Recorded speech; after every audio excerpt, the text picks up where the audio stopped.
Bismillahirrahmanirrahim. Assalamualaikum warahmatullahi wabarakatuh. Kita berjumpa lagi di pertemuan ke-6, acara yang keempat, yaitu proyeksi peta ya.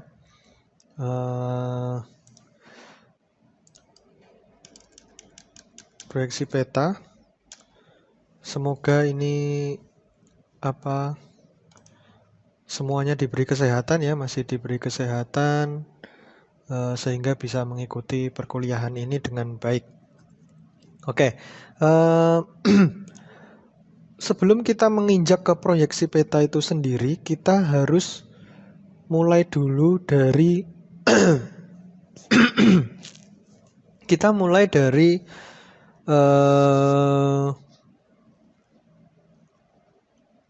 definisi kartografi. Kartografi sebagaimana yang sudah saya sampaikan di video sebelumnya, bahkan di video yang pertama, pertemuan pertama, ia adalah merupakan seni, kemudian ilmu pengetahuan dan juga teknologi tentang pembuatan peta. Nah, pembuatan peta ini di sini tentunya kan diwujudkan dalam bentuk bidang datar ya. Yang tadinya bumi itu dia berupa dalam bidang lengkung atau elipsoid, kemudian dipindahkan ke dalam sebuah bidang datar. Nah, di dalam kartografi itu ada istilah mengenai proyeksi peta. Nah, proyeksi peta di dalam kajian kartografi itu merupakan ilmu yang dia fokus mempelajari bagaimana caranya memindahkan garis-garis khayal, yaitu garis paralel dan juga garis meridian atau lintang dan bujur, itu dari bidang elipsoid atau bidang yang dia itu sifatnya melengkung ke dalam sebuah bidang datar. Dalam hari ini kertas. Ya kan, kertas kan bidang datar. Nah, apa sih fungsi dari proyeksi ini? Dengan adanya proyeksi diharapkan peta itu nantinya memiliki sifat-sifat yang equidistant, equivalent, dan confirm. Atau sebetulnya ketiga ini merupakan fungsi dari proyeksi. Kita mulai dari yang equidistance. Equidistance di sini adalah dengan adanya proyeksi itu nanti membantu proses pemindahan dari bidang elipsoid ke dalam bidang datar itu nantinya tidak banyak merubah jarak. Jadi jarak yang ada di peta itu semirip atau tidak berbeda jauh lah dengan jarak yang ada di lapangan. Misalkan jarak dari kampus 1 UMS menuju kampus 2 katakanlah 1 km. Taruhlah 1 km. Jarak sebenarnya ya di dunia nyata, di bumi, jarak di bumi itu dari kampus 1 UMS ke kampus 2 itu 1 km. Nah, di peta itu juga harus sama. Sebisa mungkin sama. Nah, bagaimana kemudian caranya supaya jaraknya di peta itu juga sama? Maka di situ difungsikanlah proyeksi peta untuk menjaga jarak agar supaya sama dengan yang ada di lapangan atau prinsip equidistance. Kemudian ada lagi prinsip equivalent. Kalau equivalent itu dia lebih ke luasan. Kalau equidistant tadi kan jarak. Nah, kalau jarak sudah bisa dipertahankan, otomatis sih sebetulnya equivalent ini nanti bisa mengikuti. Kalau jaraknya aja udah sama, maksudnya tadi ya saya contohkan misalkan dari kampus 1 ke kampus 2 itu jaraknya sama, maka fungsi selanjutnya dari proyeksi itu adalah supaya bisa menjaga luasnya sama. Jadi kalau di kalau di bumi, misalkan luas kampus UMS ini 1 hektar, di dalam peta juga harus 1 hektar. Hal seperti ini bisa dilakukan karena adanya proyeksi peta. Kemudian yang ketiga adalah confirm. Confirm di sini adalah dia mempertahankan bentuk. Misal ini saya contohkan sekalian tadi ya.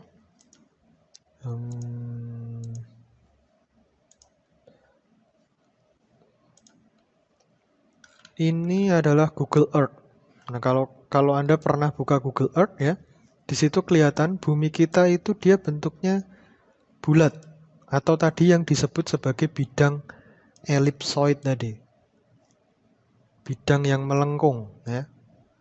Bidang yang melengkung.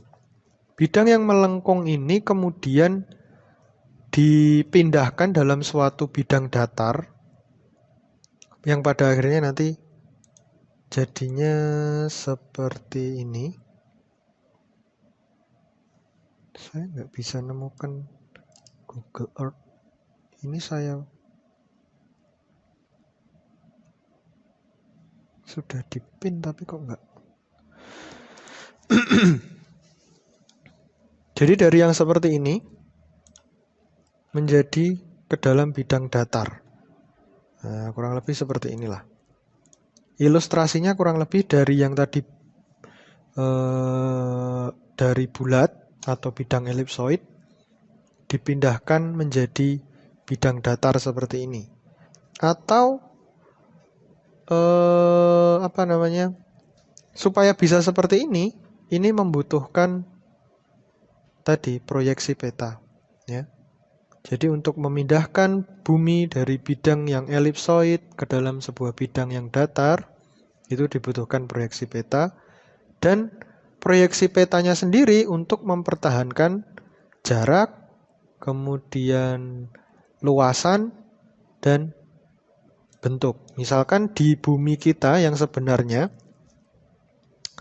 memang Pulau Sumatera itu bentuknya seperti ini.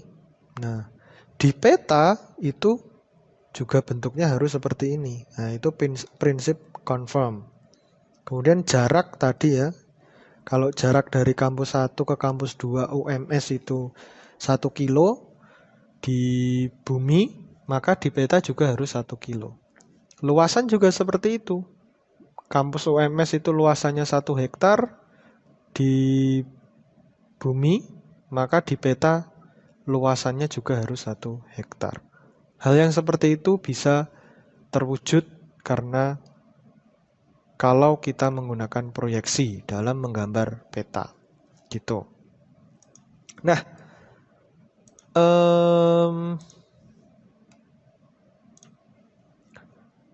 hari ini saya akan menjelaskan atau praktikum kita pada hari ini ya, itu kita akan mencoba menggambar proyeksi peta berdasarkan bidang. Ada 2 nanti yang kita gambar. Sebetulnya ada 3, karena yang silinder nanti ada 2. Proyeksi silinder dan proyeksi kerucut. Jadi kalau proyeksi silinder ada 2, nanti dari Lambert, yang kedua dari Gall. Itu nama orang, ini nama penemunya aja. Jadi ada 2 versi gitu untuk proyeksi silinder. Kemudian yang ketiga kita akan coba menggambar proyeksi kerucut. Nah, untuk prosedurnya ya, di sini sudah saya siapkan sebetulnya. Nah, sebetulnya gini, tadi saya sudah bikin video yang sama. Cuman karena ada kesalahan, saya harus ngeritik ini. Saya ngambil ulang ini videonya ya. Ini video yang kedua sih. Jadi saya ulang aja lah ya. Ginilah. Langkah pertama untuk menggambar proyeksi. Langkah pertama untuk menggambar proyeksi itu adalah kita menghitung terlebih dahulu. Apa yang kita hitung? Kita menghitung jari-jari proyeksi. Nah, rumusnya adalah R proyeksi sama dengan R bumi dikali skala. R di sini jari-jari ya, maksudnya. Nah, R bumi itu sudah diketahui. R bumi itu sudah diketahui, nilainya adalah 6.400. 6.400. Kemudian untuk skala ini kita yang menentukan. Di sini tertulis saya 200 juta. Jadi kita yang mau menentukan mau gambar proyeksinya itu dalam skala berapa. Oh, saya mau gambar proyeksi untuk silinder yang Lambert itu dalam skala 200 juta, 100 juta, atau sebagainya. Itu kita yang menentukan. Nah, di sini saya akan mencontohkan dengan angka 200 juta. Tetapi nanti untuk Anda, tugasnya Anda untuk menggambar proyeksi, silahkan nanti 100 juta ya, bukan 200 juta. Nah, skala sendiri biasanya kan dinotasikan dengan 1 dibanding berapa gitu kan. Maka di sini ditulis 1/200 juta seperti ini. Kemudian 6.400 dikali 1, maka hasilnya jadi seperti ini. 6.400 kilometer dibagi 200 juta sentimeter. Nah, hati-hati yang atas kilo, yang bawah senti, berarti harus kita samakan. Ups, ini juga belum saya ubah. Berarti di sini adalah sentimeter seperti ini ya. Setelah kita ubah jadi sentimeter, ketemu 6.400 juta sentimeter dan 200 juta sentimeter. Kemudian kita bagikan, ketemu R proyeksinya adalah 3,2 cm. Udah ketemu 1. Langkah pertama selesai. Langkah kedua, kita menghitung atau menentukan interval meridian atau interval garis bujurnya. Nah, rumusnya adalah ini. Interval meridian sama dengan 10 derajat. 10-nya ini dapat dari mana? Sebetulnya ini bukan 10, sebentar. Di sini itu harusnya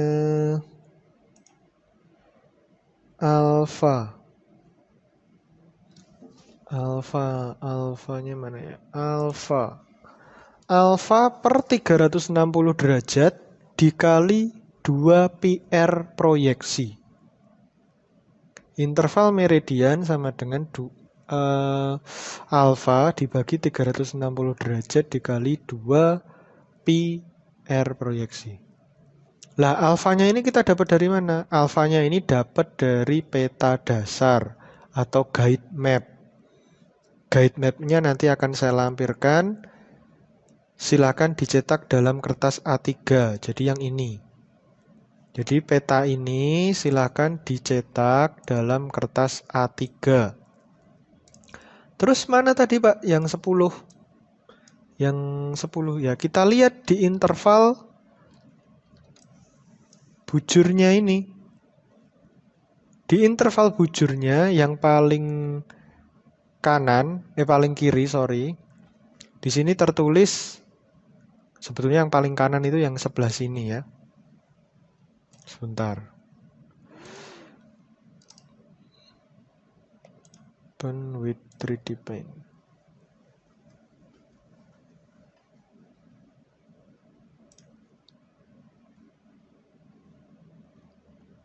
Nah, di sini intervalnya ya, di sini harusnya ada 180. derajat untuk yang ini. 180, kemudian dia lari jadi 170, dari 170 jadi 160. Berarti di sini intervalnya adalah 10 derajat. Ya kan? Bisa dilihat sendiri, 10 derajat, 10 derajat. Sehingga alfanya itu adalah 10 derajat. Kita sesuaikan dengan peta dasar. Ya udah, langsung jadi seperti ini. 10 derajat dibagi 360 derajat dikali 2 pi R proyeksi. R proyeksi tadi udah ketemu kan? 3,2. Ya udah, tinggal masukkan angkanya aja.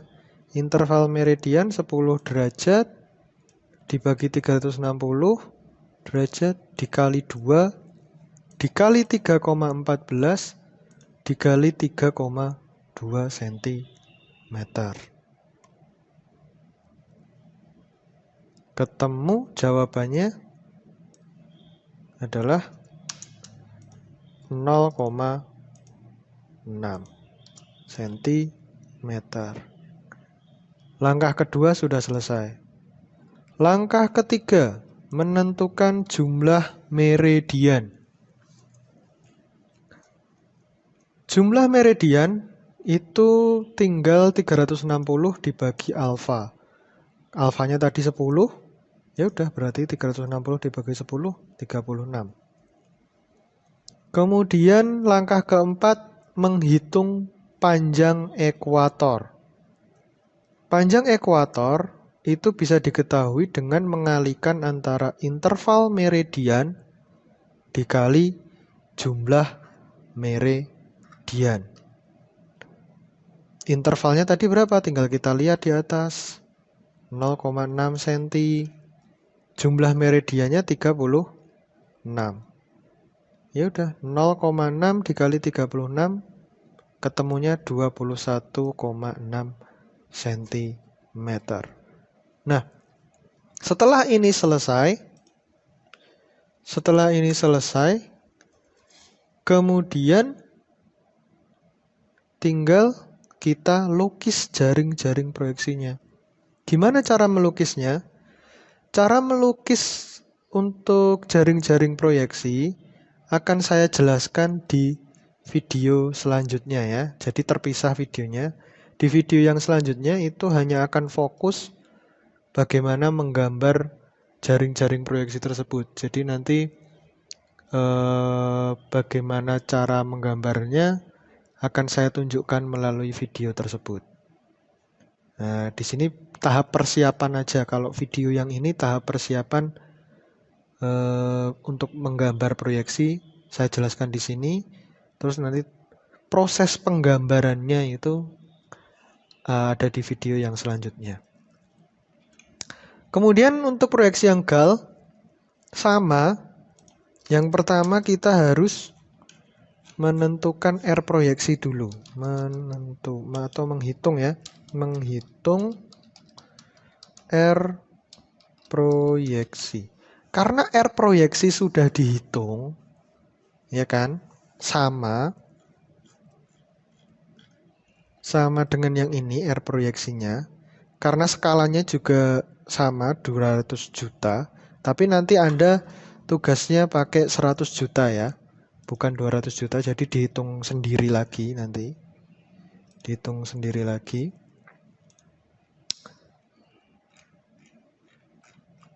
Jadi kita tidak perlu menghitung lagi untuk R proyeksinya karena sudah diketahui, kita udah ngitung tadi 3,2 cm jawabannya, ya kan?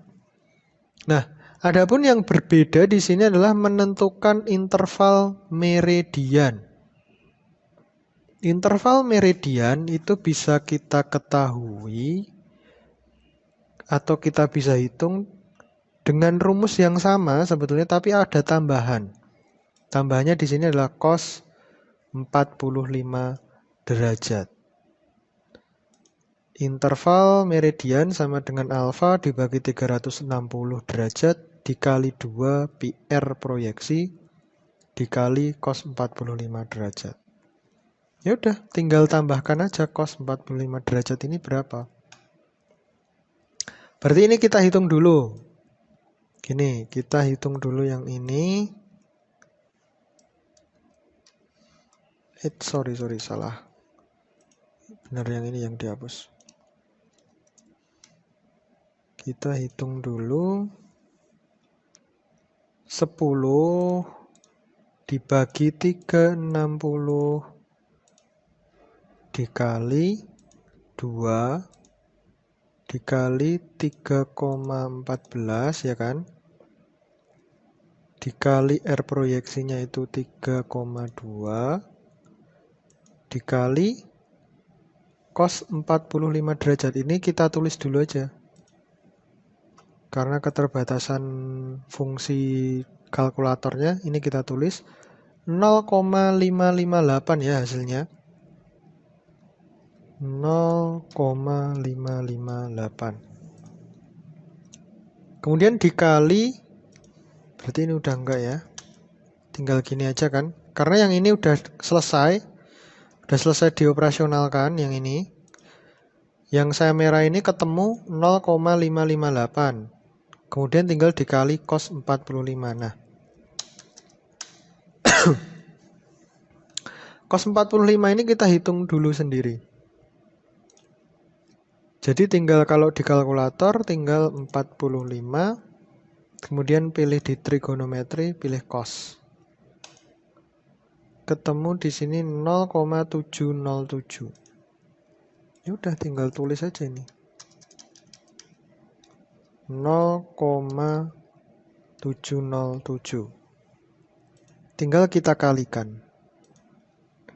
0,707 sekian dikali 0,558. Ketemu jawabannya adalah berapa itu? Sebentar. Malah ke close. 0,707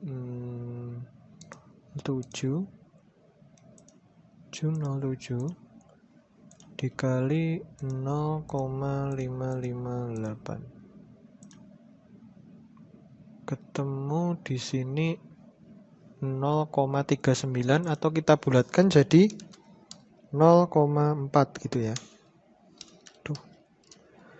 0,4 seperti itu. Nah, dari 0,4 ini kemudian kita bisa menghitung jumlah meridian. Jumlah meridiannya sama. Karena rumusnya sama, jumlah meridiannya ya sama, 360 derajat dibagi alfa, ketemunya 36. Ya ini 36. Jumlah meridian sama dengan 36. Karena tadi kita udah ngitung ya. Nah, untuk panjang ekuator berarti 0,4 dikali 36.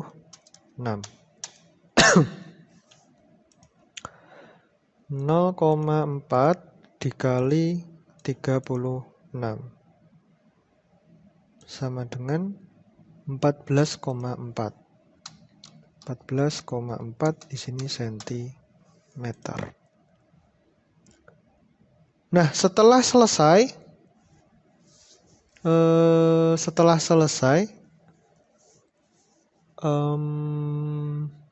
tinggal kita melukis jaring-jaring proyeksi. Bagaimana cara melukisnya? Nanti di video yang saya susulkan, di video yang selanjutnya ya, yang terpisah videonya. Di video tersebut nanti cuman fokus di situ aja, di proses penggambarannya aja. Nanti tinggal Anda lihat bagaimana cara menggambarnya, terus dipraktekkan. Kemudian untuk proyeksi kerucut itu kita tidak menghitung terlalu banyak, tetapi kita hanya menghitung R proyeksi tok. R proyeksi aja. Jadi, karena R proyeksinya tadi juga udah dihitung, ketemunya 3,2, jadi ya udah kita nggak perlu ngitung apa-apa. Untuk proyeksi kerucut kita cuman butuh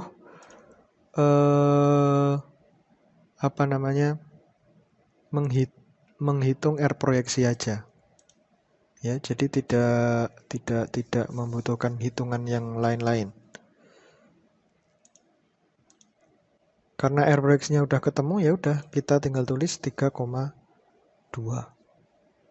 Paling hanya menentukan berapa intervalnya ya. Kalau yang tadi intervalnya 10, bisa kita samakan atau dibedakan juga bisa. Atau nanti mau supaya agak beda, dibuat intervalnya 15 gitu ya. Jadi nanti tugas Anda intervalnya dibuat 15 gitu aja. Untuk proyeksi kerucut. Nah, cara gambarnya nanti saya susulkan di video selanjutnya. Kemudian untuk alat dan bahan. Untuk alat dan bahannya, ini di sini sudah saya list. Pensil mekanik, penghapus, selotip, gunting atau cutter, kertas milimeter block, kertas kalkir atau kertas jiplak, jangka, busur, drawing pen, dan mungkin kalkulator ya. Kalkulator saintifik. Atau lewat handphone juga boleh sih. Kenapa di sini saya tulis kalkulator saintifik? Karena biasanya dalam kondisi normal ya, kuliah tatap muka di kelas, kuliah offline, nanti ketika ujian, ketika entah itu UTS atau UAS, itu tidak diperbolehkan membuka handphone untuk kalkulator. Kalkulator ya harus bawa kalkulator.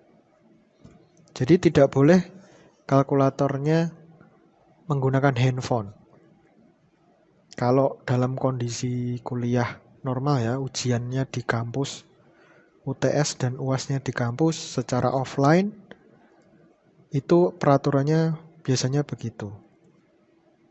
Jadi kalaupun misal contoh lain juga, kalau open book itu ya yang dibuka buku, bukan handphone, karena open book ya.